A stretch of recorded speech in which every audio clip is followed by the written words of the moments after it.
Hello, I'm Lee Carswell and welcome back to the channel, and more importantly welcome back to my Saab 9.5 Aero.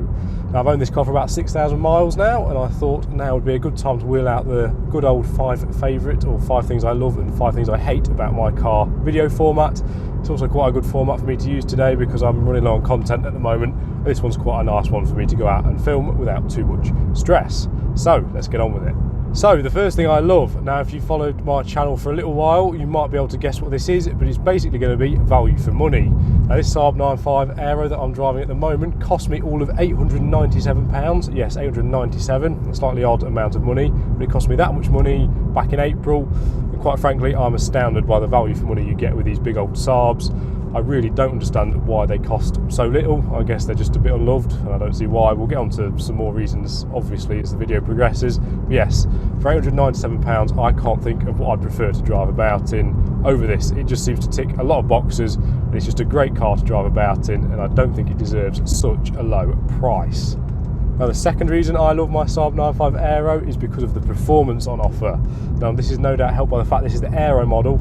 Honestly, this car is seriously impressive in a straight line. And again, going back to the 897 quid part of this sort of video, yeah, for £897, the performance on offer in this car is just out of this world. You just put your foot down, whatever gear you're in, there's a little bit of turbo lag every now and again, just wait for that boost to build and you're off.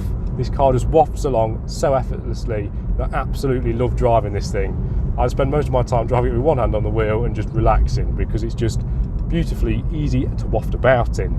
Now that waftiness I've just mentioned, it does lead me nicely on to point 3 as to why I love my Saab 9.5 Aero, and that is just how comfortable and how refined this car is.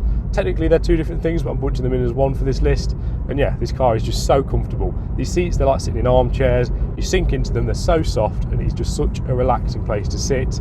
Admittedly this one's a little bit worn out compared to that one, but with 250,000 miles on the clock, what do you expect? But yes, this car is so comfortable, it's like sitting in an armchair in your living room. And the refinement on offer in this car, it blows me away really. I've driven a few newer things, I've had a couple of press cars now, and as I've said in a previous video, this car is more refined than pretty much anything else I've driven, and it is the benchmark in my head for refinement. I think for a car that is this old, with this many miles on it, that is a seriously impressive thing. So yes, number 3 on my list, comfort and refinement. Right, so the 4th reason that I love my Saab 9.5 Aero is because of, well, practicality. Now this is a big old car, so you might not be surprised to hear this one, but yes, the boot on this car is immense, and with them seats down you could fit so much stuff in this thing, it's ridiculous. It's probably the only car I've ever owned, and admittedly I'm only 24, so I've not owned millions of cars, but it's the only car I've ever owned where I don't worry about will that fit in the back. There's going to be plenty of room in this for pretty much any scenario. I've been to IKEA a few times, I've helped move house, and I've even slept in the back of it, as you can probably see by this clip on screen now. Bonus positive, I love how this thing looks. I've kind of gone on about this in my videos previously, but I think this is one of the best looking, best styled estate cars you can buy. I don't know, there's just something really elegant and nice about the proportions of this thing. I think it just looks spot on. The glasswork that comes around the back, it just looks brilliant. I love an estate car, and this I think is a really good looking one. Right, so where are we on the list? I've kind of filmed these in a weird order, so forgive me if it looks a little bit weird. I believe we're number 5 on my list of things I love about the car now, and this one is going to be the little things, the little details that just make this car that little bit nicer and make you really appreciate the design and the effort that's gone into making this car as good as it is. I'm not going to say it's a Saab thing because I'm sure other manufacturers do little nice design quirks, but these are just a few that I really like. So first up, cup holder. Saab cup holders are always very satisfying to use. Admittedly, it's not quite as nice as the one in my 9.3 Aero that I've owned, but this one is the perfect width for my smartphone, so therefore I don't need a phone holder. I can get my maps up on there like that. Next up, it's the sun visors. So in this car we have not 1 but 2 sun visors, and like I say, it just makes you think there's been a lot of effort put into the design of this car. So there you go. I have used that feature once before, so yeah, it's not the most useful, but it's just nice, and it makes you feel like the car has had some love and attention put into it during the design process. Next up, it's the 3 nozzles for the windscreen washer. Again, 2 would probably have done the job, but having 3, it just feels nice. It feels like you're in something that's well built and sturdy, and they do jet the water out at quite a pace. It's not a pathetic little squirt of water. It's quite quite pokey. Feels like a weird thing to comment on, but like I say, it's the nice little things. There's also other things in here which are kind of nice and make the car feel a little bit special. So you've got the position of the key. If you don't know in a Saab, it goes there, post in your steering column. You've also got little pockets in your seats. And yeah, it's just a nice place to be, and there's lots of nice little design cues that make this Saab feel that little bit special. Right, so those are the things I like about the car, but what don't I like about it? Well, that's a difficult one. Let me have a think. Okay, now I'll admit this is quite a harsh point to hate the car on, and I don't really like using the word hate because it's very strong, because it's not really necessary on a car that does the job.